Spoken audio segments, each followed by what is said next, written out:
नमस्ते विद्यार्थी मित्रांनो,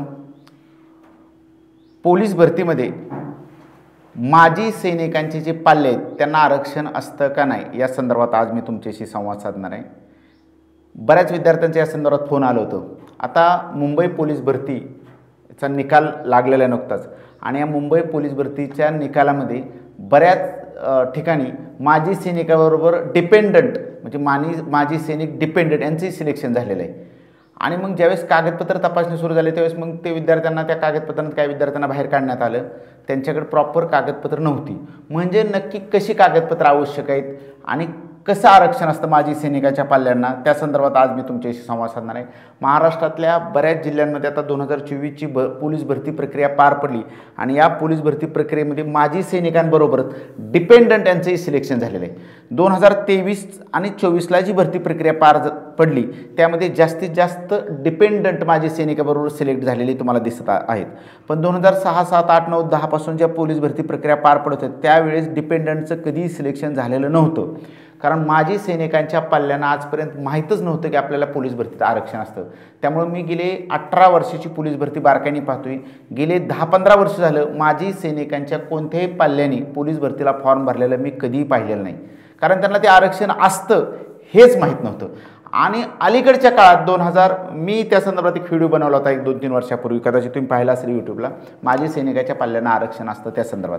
तर अलीकडच्या ह्या 2-3 वर्षात जास्त लक्षात आलं की माजी सैनिकाच्या पाल्याला आरक्षण असतं आणि मग प्रत्येकच माजी सैनिकाचा पाल्य फॉर्म भरायला लागला आणि मग त्या सगळ्यांना कागदपत्रातनं बाहेर काढायला लागले। म्हणजे सिलेक्शन झालंय, त्यांनी पेड वाटले, ते गुलाल टाकलाय आणि नंतर मग त्याच्या लक्षात आलं की माजी सैनिकाच्या पाल्यासाठीची डॉक्युमेंट नाहीत माझ्याकडे आणि मग त्याला भरती प्रक्रियेने बाहेर काढल्याची उदाहरणं भरपूर आढळून आलेली आहेत।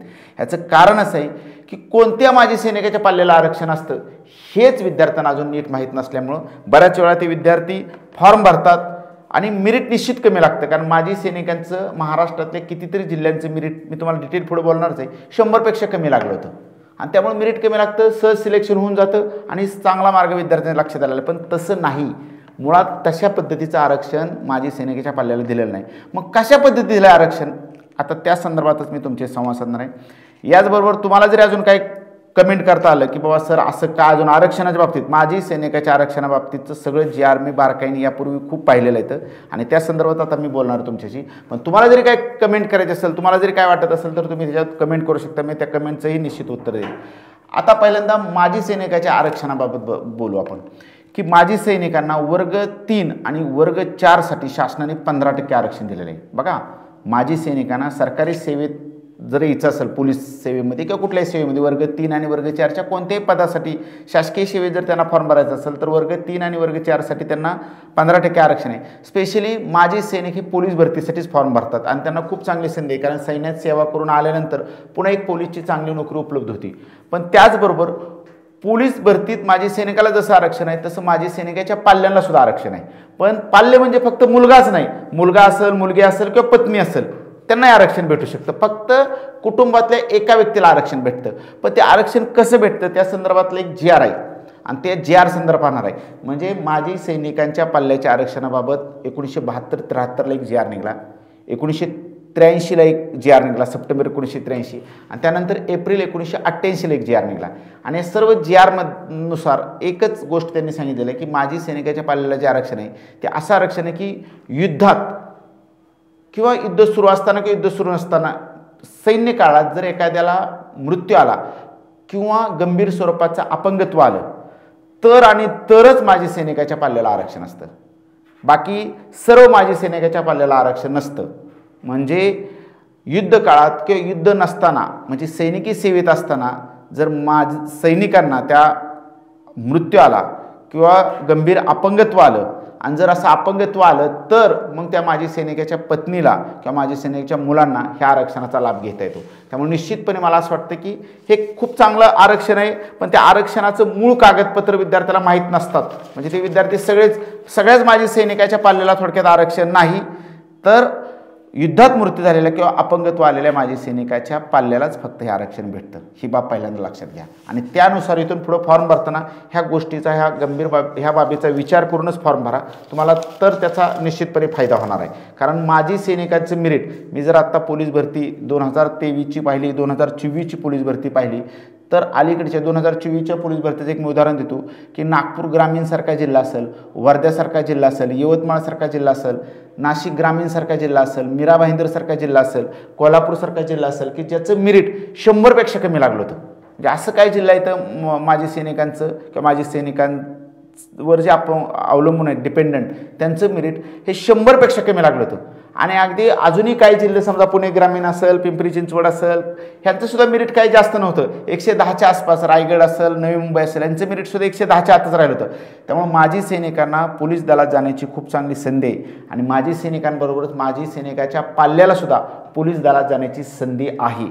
म्हणजे माजी सैनिकाचा जसा मुलगा फॉर्म भरू शकतो, तशी मुलगी आणि पत्नीसुद्धा या पोलीस भरतीत सहभागी होऊ शकतात. फक्त पुन्हा एकदा मी तीच अट सांगतो. आणि तुम्हाला जर या संदर्भातलं GR पाहायचं असेल तर तुम्ही GR पहा. 1972-73ला पहिल्यांदा 1-2 GR निघालं होतं या संदर्भातलं. त्यानंतर 1983ला GR निघाला आणि 1988ला एक GR निघाला.